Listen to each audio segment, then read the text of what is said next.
Buenos días, son las 8 de la mañana. Vamos a dar inicio a la sesión clínica del día de hoy. Quiero agradecer a la doctora Alejandra Macías Beinman por su asesoría y también por la ayuda durante el seguimiento de este paciente. Soy la doctora Elmaicela Fuentes Lara, soy residente de primer año de alergia e inmunología clínica y el día de hoy vamos a ver el caso clínico relacionado con pólipos nasales. Nuestro paciente es un paciente del género masculino, actualmente tiene 64 años. El interrogatorio se hizo de manera directa al llegar a este centro por cuenta propia. Él llegó con nosotros en febrero del 2019. Este paciente es originario y es residente de la ciudad de Reynosa, Tamaulipas. Tiene como escolaridad un posgrado, es ingeniero y actualmente se encuentra jubilado. La religión que él profesa es católica y su estado civil es casado.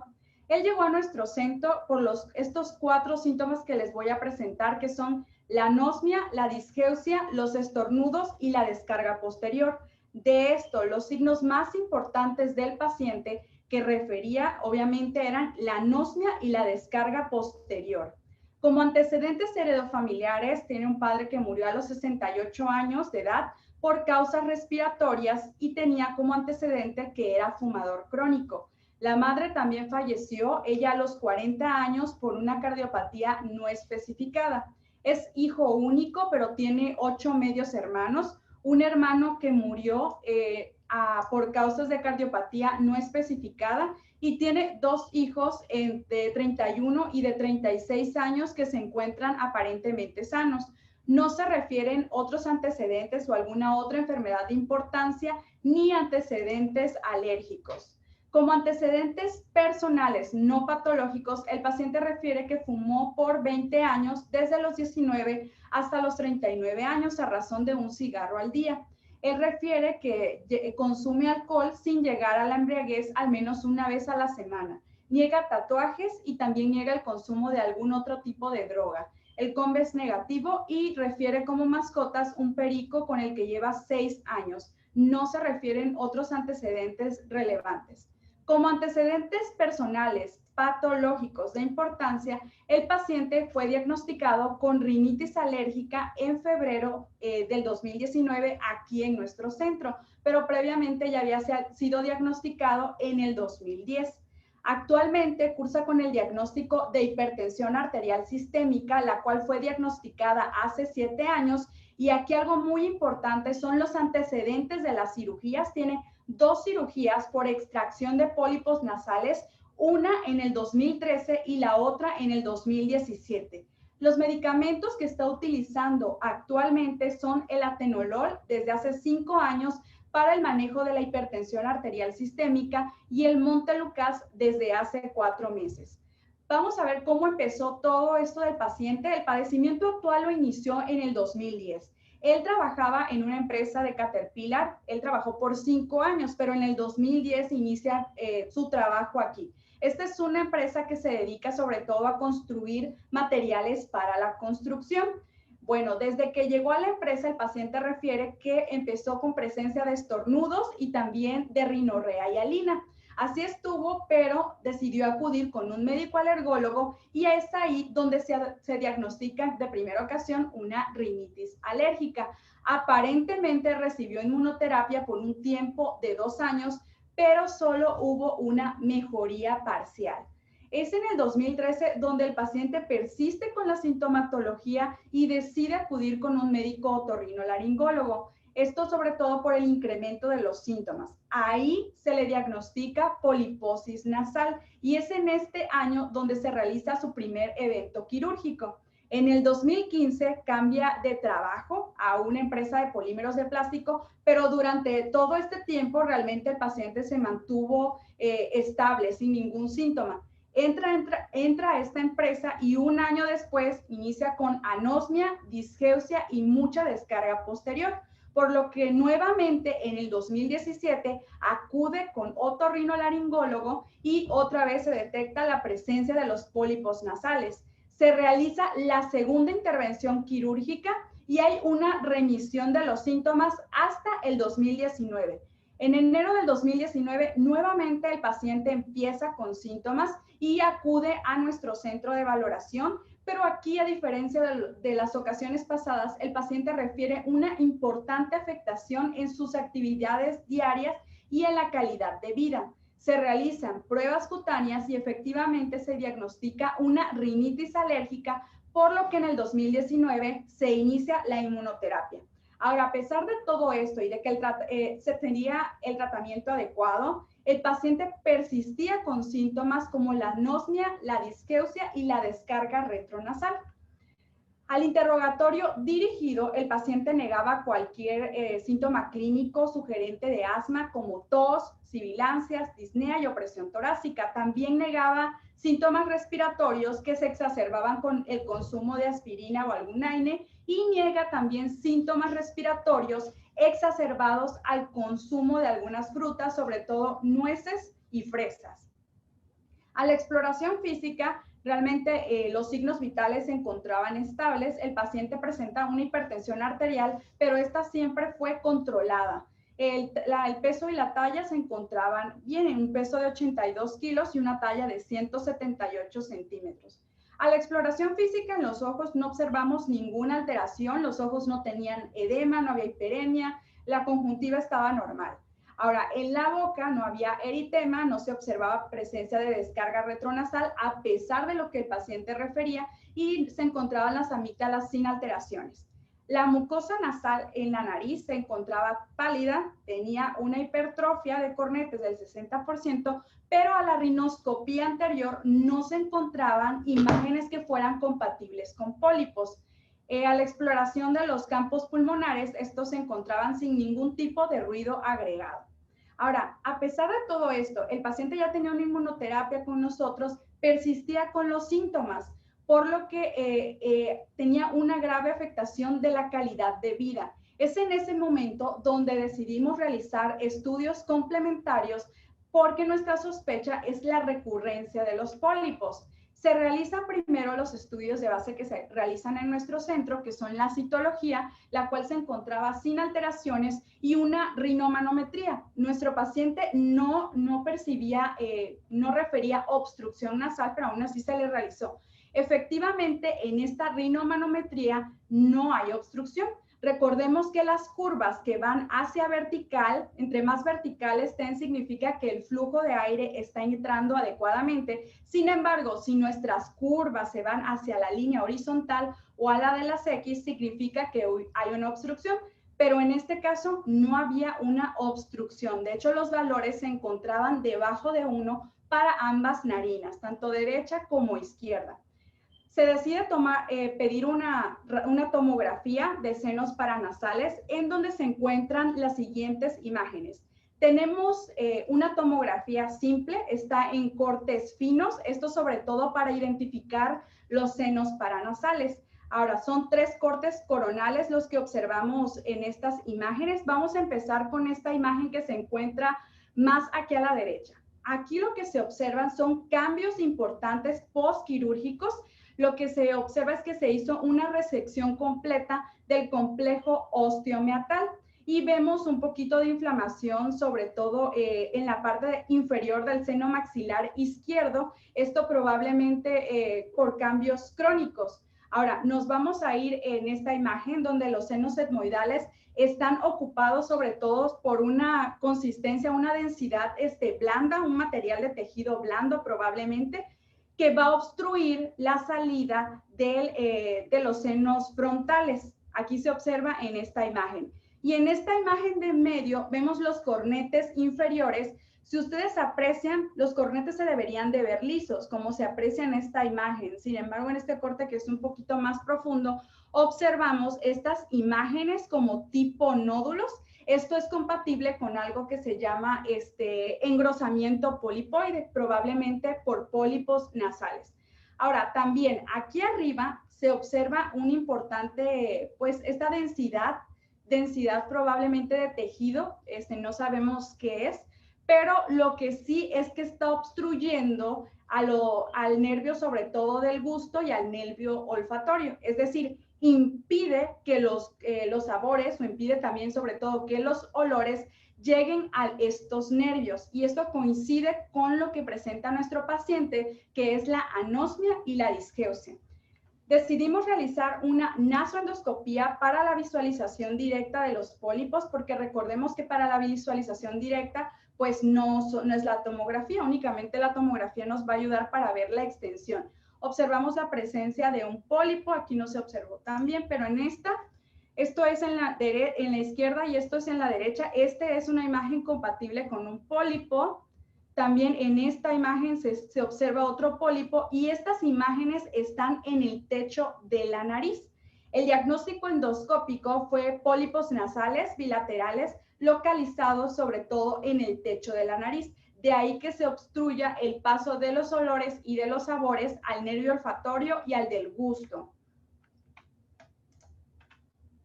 Una vez que ya identificamos la presencia de los pólipos, decidimos aplicar una escala que es la SNOT-22, que básicamente nos va a hablar acerca del deterioro de la calidad de vida de estos pacientes y cuáles son los síntomas que van a presentar.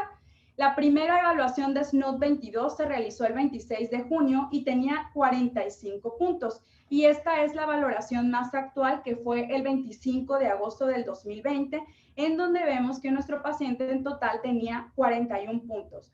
¿Cuáles fueron las áreas más afectadas? Son 5 áreas las que se dicen que se tiene que marcar, sobre todo las alteraciones del gusto y del olfato en ese orden, pero también la necesidad de sonarse la nariz, la secreción nasal, también los estornudos y también tenemos que tenía la disminución en la concentración por todo esto que le estaba ocasionando este problema.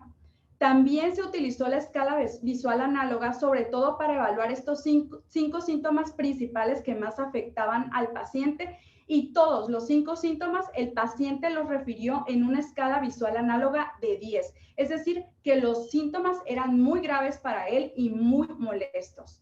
Los diagnósticos finales que se obtuvieron fue una rinosinusitis crónica con pólipos nasales que se encuentra actualmente en tratamiento, una rinitis alérgica moderada grave persistente en tratamiento y una hipertensión arterial también sistémica en tratamiento y con adecuado control. El tratamiento que se le dio a este paciente, incluso antes de diagnosticarse los pólipos, obviamente fue continuar con su inmunoterapia subcutánea, los aseos nasales con solución salina, la mometasona en spray nasal, se aplicaba 2 disparos en cada fosa nasal cada 12 horas por 4 semanas y se agregó Montelukast tabletas. Ahorita vamos a ver qué tan bueno fue o qué tan malo fue este tratamiento. Sin embargo, por los antecedentes que ya presentaba el paciente, el deterioro de la calidad de vida, este problema que ya tenía que ser, ahorita se detectaron los pólipos nasales, se requería una tercera cirugía ya valorado por el servicio de otorrinolaringología, pues realmente tenemos a un paciente que iba a recidivar, por lo que se decidió o lo que se sugirió el inicio con el dupilumab. El dupilumab se inició 2 días después de nuestra última valoración. Se inició una dosis subcutánea, una dosis inicial subcutánea de 600 miligramos y el día de ayer el paciente se aplicó la segunda dosis, que es semanal, que fueron 300 miligramos subcutáneo. Y ahorita vamos a ver cómo le ha ido a nuestro paciente. Entonces, con todo esto, el tema principal de la revisión es rinosinusitis crónica con pólipos nasales. Recordemos que la rinosinusitis es una afección muy común en la mayor parte de la población o en la mayor parte del mundo, pero esta va a generar una carga significativa para la sociedad en términos de consumo de atención y pérdida de la productividad. Pero no solo va a afectar a la sociedad, sino que también va a afectar la calidad de vida de nuestros pacientes como el que nosotros dimos seguimiento. La rinosinusitis crónica es un problema de salud. Dependiendo de la bibliografía, vamos a encontrar que esta tiene una prevalencia entre el 5 al 12% y algunas otras los marcan entre el 4 hasta el 28%. Ahora, los pólipos nasales aquí, aunque causan un problema importante, como ya vimos, son lesiones benignas. Estos van a surgir de los senos nasales, de manera común del tracto de la salida de uno o más de los senos paranasales o de la mucosa de la cavidad nasal. Esto tiene una etiología incierta, no se conoce del todo. ¿Y qué va a pasar? Tienden a recurrir, tal como en el caso de nuestro paciente, por lo que va a representar un padecimiento que es muy difícil de tratar, no solo para nosotros como alergólogos, sino también para el servicio de otorrinolaringología. Ahora, definiendo rinosinusitis crónica, crónica, tanto en niños como en adultos, la cronicidad se define como mayor de 12 semanas y es una inflamación de los senos paranasales que se va a caracterizar por 2 o más de los siguientes síntomas, pero uno de los cuales de manera obligatoria debe ser el bloqueo o la descarga nasal, ya sea anterior o posterior. Puede o no haber dolor o presión facial, reducción o pérdida del olfato, y en los signos endoscópicos obviamente tenemos que observar los pólipos nasales o una secreción mucopurulenta que normalmente se da del hiato medio y obviamente el edema o la obstrucción de la mucosa. Ahora, ¿cuáles van a ser los cambios en la tomografía? Pues los cambios que se van a presentar sobre todo en el complejo óseo-meatal, que como ya vimos en las imágenes previas, nuestro paciente pues se le había resecado. Ahora, en niños es muy parecido, solo cambian algunos síntomas igual. Para que sea crónica es mayor de 12 semanas, pero aparte del bloqueo, la descarga nasal, puede haber dolor o presión facial y la tos puede ser o no un síntoma característico. Los signos endoscópicos y los cambios en la tomografía son los mismos. Para rinosinusitis crónica, sin pólipos, o sea, únicamente rinosinusitis crónica, en la población la prevalencia es del 5.5 al 28%. Esta va a ser sobre todo más común en fumadores que aquellos que no fuman. Ahora, el tabaquismo, la contaminación y la exposición ocupacional pueden jugar un papel importante ya que se correlacionan de manera positiva con la aparición de los pólipos. La prevalencia de asma es de alrededor del 25% en pacientes con una rinosinusitis crónica, en comparación del 5% con la población general. Ahora sí, la rinosinusitis crónica con pólipos ocurre entre el 1 al 4% de la población general y la edad promedio es de 42 años, pero esta puede variar, es decir, se puede presentar entre los 40 y los 60 años y es más frecuente sobre todo en hombres. Se va a originar sobre todo en los senos etmoidales y se va a proyectar por debajo del cornete medio. La fisiopatología aquí juega un papel muy importante. Las respuestas inmunitarias fisiológicas a través de esta barrera pues van a estar diseñadas para abordar cualquier tipo de patógeno. Por ejemplo, aquí tenemos los 3 tipos de respuestas en la rinosinusitis crónica, que son la tipo 1, la tipo 2 y la tipo 3. En la tipo 1, que es esta imagen, vemos cómo actúan sobre todo las células linfoides tipo 1 y aquí básicamente es para combatir microorganismos intracelulares, sobre todo los virus. Y van a tener como resultado la producción de interferón gamma y factor de necrosis tumoral tipo alfa. Ahora, en la tipo 2, aquí vamos a ver que el tipo de microorganismos que se van a presentar sobre todo son parásitos. Y de ahí que las interleucinas resultantes sean interleucina 4, interleucina 5 e interleucina 13. Ahora, en la tipo 3, aquí vamos a tener bacterias más grandes y van a jugar un papel clave las células linfoides innatas tipo 3 y la producción de interleucina 17 e interleucina 22. En esta imagen que observamos aquí, nos habla de manera general acerca de la rinositis crónica tipo 1. Y en esta, las células más importantes, bueno, van a iniciar esta respuesta, van a ser las células dendríticas y las células linfoides tipo 1. Pero ¿cuáles van a ser los principales causantes de esta inflamación o de esta lesión en la mucosa? Los neutrófilos. Van a ser nuestras células clave en la respuesta tipo 1. Ahora, en la respuesta tipo 2, lo que vimos es que se produce sobre todo interleucina 4, interleucina 5 e interleucina 13. Lo que vemos es que esta es la más estudiada de todas y aquí nuestras células más importantes van a ser las células linfoides innatas tipo 2 y también las células dendríticas. ¿Qué va a pasar aquí a diferencia de los otros tipos de respuesta? Que hay una mayor producción de fibrina y por lo tanto también hay un mayor daño en esta barrera. Esta es la más estudiada y es también la que es la más grave, a diferencia de la tipo 3 y de la tipo 1. Y por último, la tipo 3, en donde También los neutrófilos juegan un papel muy importante para el daño de esta barrera. Y aquí, pues básicamente es la que menos se ha estudiado y también la que menos genera esta inflamación o esta acumulación de fibrina. Ahora, recuerdo la fisiopatología de los pólipos nasales, lo que vamos a observar es aquí lo que se cree básicamente es que ya hay una mucosa nasal que está predispuesta o que ya se encuentra dañada y por lo tanto es más susceptible a la colonización por algunos microbios. En esta imagen tenemos cómo hay una pérdida de la barrera con mayor abundancia y mayor diversidad de estos microbios.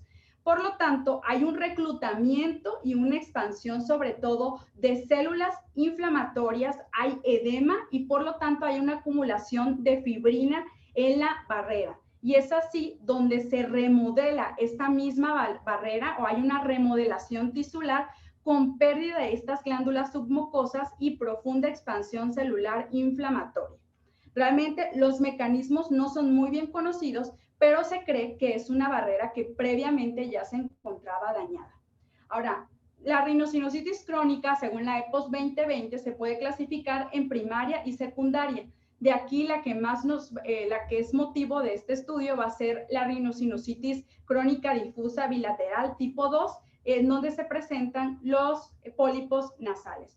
Pero también tenemos la secundaria, que puede ser localizada o difusa, que también puede ser bilateral, y aquí obviamente tenemos que descartar ciertos fenotipos en una patología local, por ejemplo, un tumor, en una mecánica, en una inflamatoria o en una inmunitaria, estas patologías que les pongo en este cuadro.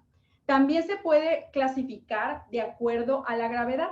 ¿Se acuerdan que vimos la escala visual análoga en donde nuestro paciente presentaba los síntomas todos en 10? Pues significa que la gravedad es muy grave. De 7 a 10 es grave, moderada es de 3 a 7 y leve es de 0 a 3. Y la duración obviamente de una rinosinusitis aguda es menos de 12 de 10 días a menos de 12 semanas y crónica, como ya lo habíamos visto previamente, es mayor de 12 semanas, pero no hay una resolución de estos síntomas.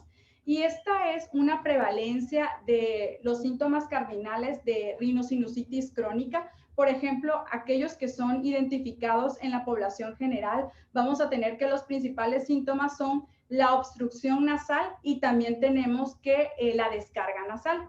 Ahora, en pacientes que se encuentran en la consulta externa, los síntomas, pues sigue siendo la obstrucción nasal un síntoma importante que nuestro paciente no presentaba y los cambios en el sentido del olfato, al igual que los pacientes que van a ser sometidos a algún proceso quirúrgico. También es muy importante la evaluación del control clínico actual para ver cómo se encuentra nuestro paciente, por ejemplo, si hay un control o no hay un adecuado control de sus síntomas. La obstrucción de nuestro paciente realmente era ausente, no refería gran daño. Vemos que había rinorrea. La rinorrea era mucopurulenta en la mayor parte de la semana. El dolor o presión facial también no se presentaba en nuestro paciente. El olfato sí estaba afectado, de hecho era de los que más, el principal de nuestro paciente, el que más le afectaba en la calidad de vida era el olfato. Trastornos del sueño o de la fatiga se encontraban presentes. La endoscopía nasal, vemos que la mucosa sí estaba afectada, había cambios crónicos y un tratamiento de rescate, el paciente ya había utilizado esteroides orales. Tiene más de 3, por lo tanto está clasificado en no controlada. El SNOT-22 es uno de los cuestionarios que más se utilizan para la rinosinusitis crónica. En especial, este nos va a ayudar para evaluar el impacto de la calidad de vida, el sueño, el desempeño académico, laboral y también la productividad. Es uno de los cuestionarios más utilizados y pues básicamente se enfoca en 22 puntos. El diagnóstico tenemos que hacerlo obviamente mediante la visualización de los pólipos nasales. La clínica cuenta obviamente, pero también la visualización de estos pólipos. Lo primero que tenemos que usar en nuestra consulta o la exploración más utilizada es la rinoscopía anterior, que es lo utilizamos todos los días y permite visualizar el tercio anterior de la fosa nasal y la región valvular. De ahí es que a veces es una limitante porque no podemos observar más allá. En este paciente, en la rinoscopía anterior, no se observaron pólipos nasales, pero si los observáramos, estos tienen ciertas características. Se definen como tumores que tienen un aspecto de uva, son blandos, son tersos, son translúcidos y una coloración que los distingue es esta coloración grisácea rosada. Pueden tener ulceraciones y en algunas ocasiones producir sangrado. Ahora, nosotros solicitamos una tomografía, pero la tomografía es de utilidad para confirmar la localización y la extensión anatómica de la lesión, incluso para hacer diagnósticos diferenciales como los que vamos a mencionar más adelante. Ahora, permite planear también el tipo de cirugía y por lo tanto evitar las complicaciones que se produzcan intraoperatorias y postoperatorias. Pero ¿cuál va a ser el de elección para la visualización de los pólipos? Evidentemente, la nasoendoscopía. Tenemos una clasificación para la evaluación endoscópica que va del 0 al 3. Obviamente, si tenemos 0, es una ausencia de pólipos. En la clasificación 1 tenemos pólipos de tamaños pequeños, pero que no llegan al lomo del cornete inferior. En la clasificación 2, los pólipos de tamaño medio, que están en el borde más craneal y más caudal del cornete inferior, pero todavía no lo rebasan. En cambio, en el número 3 tenemos que los pólipos son de un gran tamaño y rebasan el borde inferior del cornete inferior, tal como lo veíamos en esta imagen. Obviamente es una clasificación 3. ¿Cuáles son las enfermedades que se van a asociar más con los pólipos nasales? Pues la mayoría de los casos, en más del 60%, son causas idiopáticas y los hombres se van a ver más afectados que las mujeres. La incidencia de esta se va a presentar sobre todo en la sexta década de vida. Y ahora también la enfermedad exacerbada por AINES, pero aquí hay que hacer el diagnóstico diferencial que es más frecuente en mujeres, sobre todo en mujeres jóvenes. Son pacientes que tienen un asma que puede ser difícil de controlar, tienen sensibilidad a los salicilatos y aproximadamente el 10% de estos pacientes puede presentar una reacción también con acetaminofén o una sensibilidad. Ahora, la rinosinusitis fúngica alérgica es una enfermedad que tiene sobre todo prevalencias muy altas en el sureste de Estados Unidos. Y aquí es de importancia nuestra tomografía, porque como vemos, hay una gran invasión, gran invasión de la órbita y puede ocasionar proptosis, pero también alteraciones visuales, sobre todo por esta expansión. Este tipo de patología es una respuesta mediada por IgE, alérgenos fúngicos, y va a causar una inflamación intensa y va a ocasionar que se acumule sobre todo mucina. La vasculitis también en la etapa prodrómica pueden aparecer pólipos y un asma que es difícil de diferenciar, pero aquí es muy importante que nosotros tengamos ese clic para identificar los síntomas sistémicos. A diferencia de, también los pacientes presentan elevación de los eosinófilos, más del 10% del recuento de glóbulos blancos, y tenemos que asociar sobre todo síntomas sistémicos en esta patología. Y ahora, un diagnóstico diferencial, sobre todo en pacientes pediátricos y de los más importantes, paciente que no crezca, paciente con falla del medro y que le vemos pólipos y tiene menos de 16 años, hay que considerar que puede ser una fibrosis quística, porque en estos pacientes se presentan hasta el 20% de ellos presentan pólipos nasales. Ahora, a diferencia de las otras que ya vimos, esta enfermedad se va a caracterizar sobre todo por una inflamación neutrofílica. Y vamos a hablar acerca del tratamiento. Vamos a ver cuáles son lo que nos recomienda hacer, lo que nos recomienda no hacer la EPOS 2020, pero también lo que nos recomienda como que podemos y no podemos hacer, según el grado de evidencia, obviamente. Vamos a hablar acerca del ciclo corto de los antibióticos. Este tiene un nivel de evidencia muy bajo porque a pesar de que son estudios controlados, la aleatorización se puede ver sesgada. Entonces, solo existen 2 pequeños estudios controlados con placebo, uno que se dio en rinosinusitis crónica y otro en exacerbación aguda de rinosinusitis crónica. La calidad es muy y sobre todo se van a ver eventos adversos relacionados con el consumo de estos medicamentos, sobre todo gastrointestinales, que son la diarrea y la anorexia. Este es uno de los estudios que les comento, es por Sabino en el 2017, es un estudio aleatorio, doble ciego, controlado con placebo. Fueron 32 pacientes mayores de 18 años de edad con una exacerbación aguda o crónica. Y bueno, las intervenciones que se utilizaron fue, en uno se utilizó la amoxicilina con el ácido clavulánico por un tiempo de 14 días y en el otro placebo 2 veces al día por 14 días. ¿Qué es lo que nos dice este estudio? Que no hay diferencias significativas, sobre todo en las puntuaciones de SNOT-22, las puntuaciones de endoscopía o también la erradicación bacteriológica en el día 14, en comparación con el valor inicial en los dos grupos de tratamiento. Y pues también se evaluó a los 3 meses el SNOT-22 y no encontró diferencias significativas. Por lo tanto, el ciclo corto de antibióticos no está recomendado. ¿Pero qué habla acerca del ciclo largo de antibióticos? Pues también el nivel de evidencia es bajo. No recomienda el uso de antibióticos a largo plazo, esto por la baja calidad de evidencia. O sea, sí hay estudios controlados, pero tienen alto riesgo de sesgo.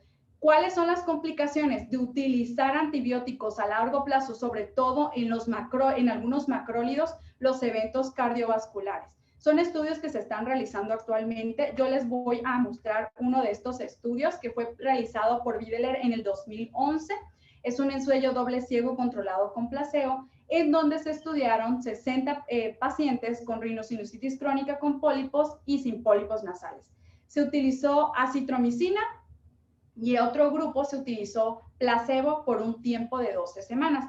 Estos fueron todas las escalas que se evaluaron y en todas las escalas no hubo significancia para ninguna de las escalas, por lo que también el ciclo largo de antibióticos no está recomendado hasta que existan pues más estudios que lo puedan avalar. Ahorita la evidencia no nos habla de que haya una significancia en utilizarlos. Algo que sí son los corticosteroides nasales, que tienen un nivel de evidencia muy alto y se pueden utilizar a largo plazo, ya que son eficaces y son seguros. Tienen un impacto sobre todo sobre los síntomas y mejoran la calidad de vida. Realmente sí hubo un efecto que disminuyó en SNOT-22, pero no alcanzó significancia. Ahora, se toleran bien y la mayoría de los eventos adversos pueden ser de gravedad leve a moderada, incluso así sangrados muy pequeños, pero que se pueden controlar. Ahora, este es un estudio que evalúa el uso de los corticosteroides intranasales y fue realizado por Leopold en el 2019. Es un estudio aleatorizado doble ciego controlado por placebo y aquí se utilizó propionato de fluticasona. Fueron 3 grupos de estudio, bueno, en realidad 4 por el placebo.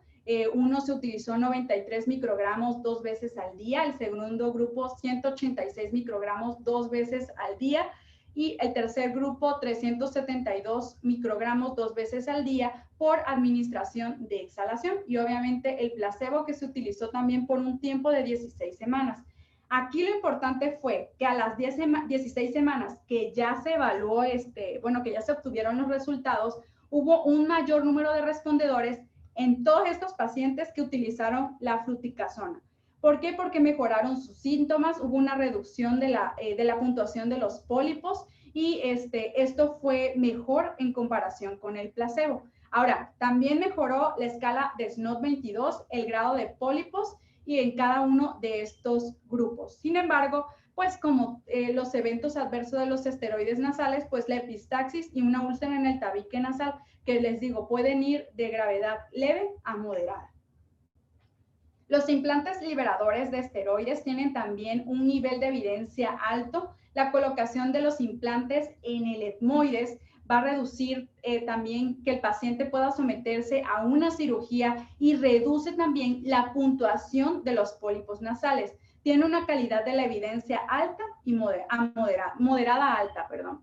Ahora, respecto a los corticosteroides sistémicos, también tienen un nivel de evidencia alto. Sin embargo, estos solo se pueden utilizar de 1 a 2 ciclos al año. Bueno, un ciclo corto de esteroides consiste en dar al paciente aproximadamente por 5 a 7 días puede ir acompañado o no de corticosteroides locales y va a reducir de manera significativa la puntuación de los síntomas y la puntuación también de los pólipos nasales.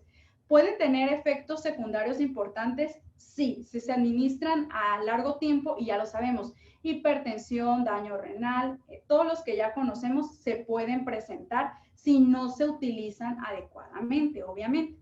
Ahora, los antihistamínicos, aquí está como un poquito controversial. El nivel de evidencia es un poquito más bajo que todos los que ya comentamos anterior. Hay un estudio que reporta que hay un beneficio, sobre todo en pacientes que tienen que tienen alergia y que tienen pólipos nasales, pero realmente no hay evidencia suficiente para decidir sobre el efecto del uso regular en el tratamiento de pacientes con rinosinusitis crónica. Este es un estudio que fue realizado por Hay en 1998, es como de los estudios más grandes, es el efecto de la cetiricina o los síntomas y signos de los pólipos nasales.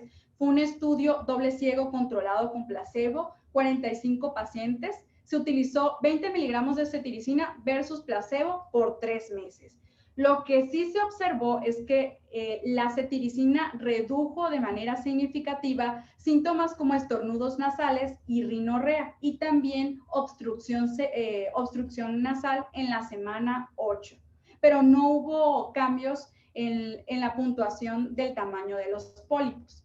Ahora, los antileucotrienos también tienen un nivel de evidencia muy baja, pero la EPOS dice que los utilicemos con reserva. Por ejemplo, no se está seguro sobre el uso del Montelukast en la rinosinusitis crónica y no se recomienda, pero si tiene situaciones en las que el paciente no tolere los corticosteroides nasales, entonces puede utilizarlos.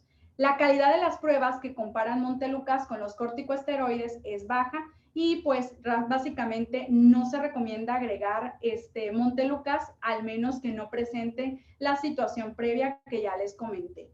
Algo que me pareció muy interesante es el uso de descongestionantes tópicos. Tienen un nivel de evidencia baja y la EPOS hace como un hincapié de no recomendarlo, pero bueno, sí utilizarlo. Este es un estudio que fue de los que se basan, la EPOS 2020. Es un estudio igual doble ciego controlado con placebo. En el grupo A tenemos pacientes que recibieron oximetazolina en spray nasal y se le agregó mometazón. Esto por 4 semanas. A las 4 semanas se suspende la oximetazolina y se continúa con mometazón. Y en el grupo 2 o en el grupo B tenemos que se utilizó placebo nasal con mometazona y a las 4 semanas igual se suspende y se continúa con la mometazona spray nasal. ¿Qué se observó? A diferencia de lo que muchos creemos, es que hubo un mejor efecto con la oximetazolina por 4 semanas, combinada con el aerosol nasal, a diferencia de solo con el placebo. Y no tampoco se indujo un efecto rebote, que es lo que siempre mencionamos.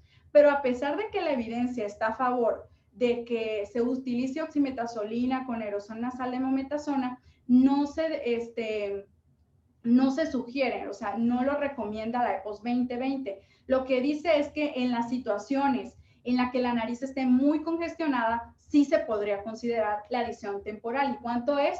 De 3 a 5 días máximo y aunado obviamente a los corticosteroides nasales, ya que puede producir un beneficio sobre todo a los pacientes que sus síntomas principales son la congestión. Ahora, la irrigación con solución salina, también tiene un nivel de evidencia muy alto y básicamente la EPOS 2020 la recomienda. No se habla acerca del volumen, pero sí se habla que hay que utilizarlos porque disminuyen también la necesidad de estarse sonando la nariz, la necesidad de utilizar esteroides y a un beneficio que se observó es la adición del xilitol, el hialuronato de sodio y el siloglucano a la irrigación con solución salina, pues puede tener un efecto positivo. Y bueno, ahora vamos a hablar acerca de los biológicos, que también forman parte del tratamiento de los pacientes con pólipos. Sé que son terapias pues nuevas, pero también hay que considerarlo en nuestros pacientes, sobre todo en pacientes que ya vemos que hay una recurrencia, que ya llevan más de 2 cirugías, tienden a recurrir. Entonces hay que valorarlos y obviamente hay que valorar otras cosas, pero bueno, hay que considerarlos si el paciente tiene las posibilidades. ¿Cuáles son las indicaciones con biológicos? Bueno, nuestro paciente sí tenía la presencia de los pólipos bilaterales en una endoscopía de senos paranasales, tanto en el lado derecho como en el izquierdo, y estaban sobre todo en un área difícil de observar, que es, y también difícil de realizar un procedimiento quirúrgico. Entonces tenía también 3 criterios que son los que solicita, los que nos comenta la EPOS 2020 para la indicación, que son la necesidad de los corticosteroides sistémicos, tenía la calidad de vida deteriorada, ellos lo manejan como un SNOT 22 mayor de 40, y recordemos que en la primera puntuación nuestro paciente tenía 45 puntos y en la segunda tenía una puntuación de 41. Y por último, la pérdida significativa del olfato, que también fue valorada. El diagnóstico del asma y la evidencia de la inflamación tipo 2 no fue corroborada en este paciente. ¿Y cuáles son los medicamentos que pues, se van a utilizar para los pólipos nasales? Pues omalizumab, que es un anti-IgE, dupilumab, que es un anti-IL4, anti-IL13, y te puede utilizar mepolizumab, que es un anti-IL5. Vamos a hablar de cada uno de ellos y de la evidencia que hay. Vamos a empezar con el omalizumab, que se caracteriza por una producción local de IgE que puede contribuir también a esta inflamación al activar continuamente los mastocitos. Hay 2 ensayos clínicos que investigan sobre todo el papel del omalizumab en el tratamiento de la rinosinusitis crónica. Aquí les muestro uno de los resultados. Fue un estudio realizado por Gaber y colaboradores en el 2013. Es un estudio doble ciego controlado con placebo y se utilizó en 24 pacientes menores de 18 años con pólipos nasales. ¿Qué se observó? Que a diferencia de el placebo, por ejemplo, el omalizumab versus placebo, no hubo un impacto significativo en la calidad de vida, pero sí las puntuaciones de los síntomas fueron más bajas en los pacientes que utilizaron omalizumab. Por ejemplo, disminuyó la congestión nasal, la rinorrea anterior, la pérdida del sentido del olfato, las sibilancias y la disnea en los pacientes que presentaban EREA. También hubo una reducción del tamaño de los pólipos nasales y hubo mejoras en las puntuaciones del Lund-Mackay, que básicamente es una valoración tomográfica que nos habla acerca de los cambios que se presentan en estos pacientes. Son tomografías seriadas. Pero ¿qué se observó? Que con omalizumab hay un aumento de los resfriados comunes y también hubo un evento de linfoma linfoblástico fatal en un año después del estudio. A diferencia, los estudios no son tantos, por eso es que omalizumab no se considera de primera línea para los pólipos nasales. Y todavía la aleatorización también juega un papel importante, ya que puede estar sesgada. Con mepolizumab es el único tratamiento anti-IL5 que está estudiado para la rinosinusitis crónica. Solo hay un estudio de tamaño que muestra una reducción de los síntomas y una mejoría de los síntomas también. Ahora, el grupo EPOS 2020 sí considera que si nuestro paciente presenta pólipos nasales y requiere un biológico, podemos utilizarlo. Sin embargo, no hay tantos estudios. Este fue el estudio que se realizó para el mepolizumab. Es un estudio realizado por este autor que básicamente él casi está en todos los biológicos, en todos los artículos de los biológicos de los pacientes con rinosinusitis crónicas. Vamos a encontrar al doctor Bacher. Este es un estudio en el 2017, doble ciego, controlado con placebo, en donde se evaluó 105 pacientes con rinosinusitis crónica con pólipos nasales grave. Se utilizó mepolizumab contra una infusión contra placebo por 4 semanas. Ahora, ¿qué se observó? Algo bien importante. Los pacientes que utilizaron mepolizumab después de esta evaluación ya no cumplían criterios para cirugía en comparación con el placebo. También hubo mejora significativa para las puntuaciones de la escala visual análoga. También disminuyó los síntomas como rinorrea, moco, obstrucción, y la SNOT 22 también disminuyó. Realmente sí hubo cambios significativos con mepolizumab, pero se requieren más estudios. Y aquí viene nuestra estrella, que es el dupilumab o Dupixent, que es un anti-L4 y L13, que es el único anticuerpo monoclonal que está aprobado para el tratamiento con rinosinusitis crónica hasta el momento por la evidencia alta y también por los estudios que se han utilizado tienen una aleatorización con bajo riesgo de sesgo. Este es uno de los estudios que también fue realizado por el doctor Bacher en el 2019. Son 2 estudios aleatorizados doble ciego, controlado con placebo. Se evaluó el tratamiento, ahorita vamos a ver las gráficas, se evaluaron todas estas escalas a las 24 y a las 52 semanas. Esto en estos 2 estudios que son el Sinus 24 y el Sinus 52. Pues Dupilumab tuvo una mejora en los resultados en ambos estudios en comparación con el placebo en todas estas escalas. Vamos a verlo en esta gráfica. Este es el estudio que se hizo por el doctor Klaus Bacher,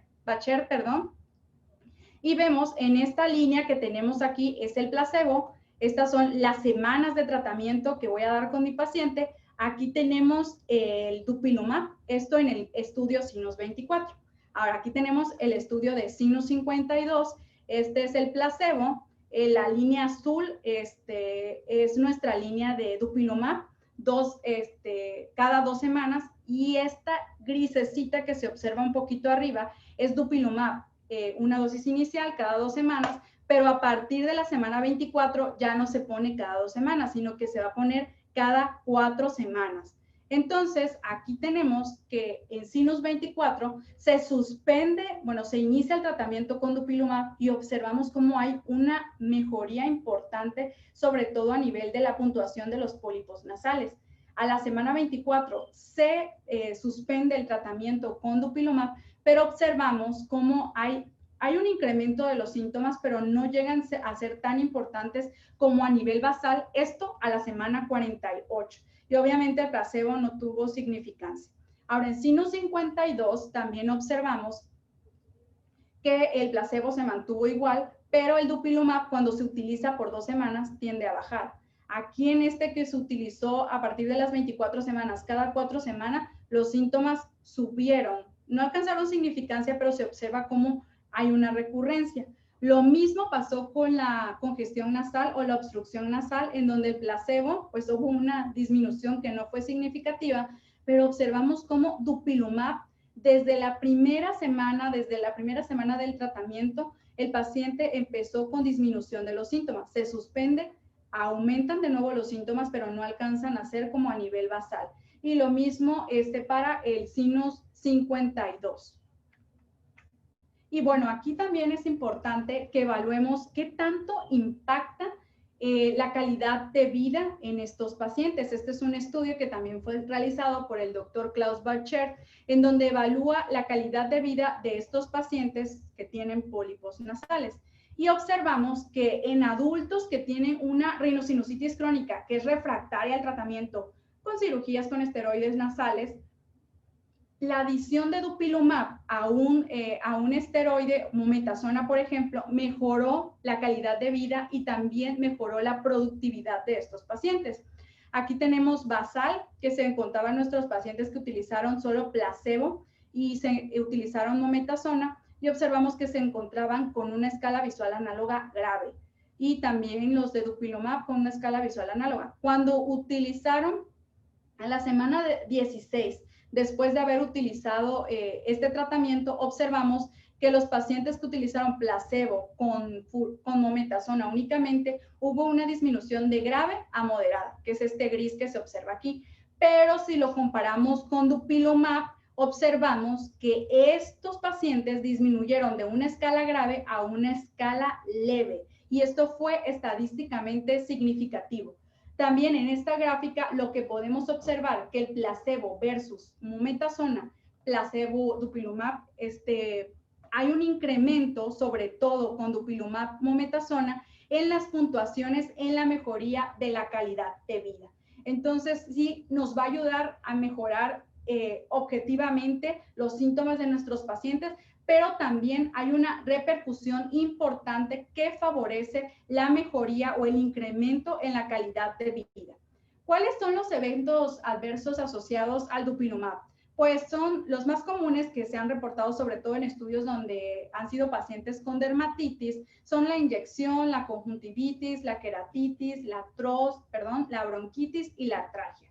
Y menos del 1% en los pacientes que recibieron dupilumab que presentaron hipersensibilidad, urticaria, enfermedad del sueño, reacciones similares a la enfermedad del suero. Realmente los eventos que se esperan con mayor frecuencia son los locales. Ahora, ¿cuál es el siguiente paso con nuestro paciente? Nuestro paciente tenemos que evaluar qué tanto está respondiendo al tratamiento con biológicos. Para esto, la EPOS 2020 evalúa 5 criterios. La primera es la reducción del tamaño de los pólipos nasales, la necesidad reducida de los corticosteroides sistémicos, obviamente la mejor calidad de vida, el mejor sentido del olfato y la reducción del impacto de las comorbilidades. Por lo cual tenemos que evaluar a nuestro paciente para ver si esta terapia, si se continúa o no la terapia por un tiempo mínimo de 16 semanas. Ahora, en nuestro paciente vamos en esta etapa que se inició el 27 de agosto de este año, apenas hace 2 semanas. Al principio tenía un SNOT entre 45 y 41 puntos. Esto es a la primera semana de tratamiento. El paciente le estamos evaluando cada semana. Tenemos como la escala de SNOT 22 disminuyó importante de 41 a 25 puntos en la primera semana después de la dosis de la carga inicial. En la segunda semana, que ya fue la dosis de mantenimiento, que son 300 miligramos, el SNOT se mantiene realmente con tendencia a bajar de SNOT 25 a SNOT 22. Vamos a evaluar también la calidad de vida, pero lo que el paciente refiere es que ella presenta sabor, o sea, ya percibe los sabores, también está percibiendo los olores. Entonces, hasta ahorita con nuestro paciente vamos bien, sin embargo, tenemos que evaluar todo esto de manera objetiva cuando venga con nosotros a consulta. El objetivo es evaluarlo al menos por 16 semanas. Como conclusiones personales, recordemos que la rinosinusitis crónica se va a manifestar de manera típica con una obstrucción nasal, que bien no la tenía nuestro paciente, pero no tenemos que descuidar los otros síntomas, o sea, la descarga nasal importante que él tenía y las alteraciones del sentido y del olfato. ¿Qué puede ocasionar esto? Un deterioro importante en la calidad de vida de nuestros pacientes. Ahora, sí, una intervención quirúrgica puede ser, pues, de elección, pero no va a ser curativa. De hecho, no hay tratamientos que sean curativos, por lo que en caso de recurrencias realmente debe de valorarse este riesgo-beneficio o incluso alternativas. ¿Cuáles son estas alternativas que pudimos darle a nuestro paciente? El uso de biológicos.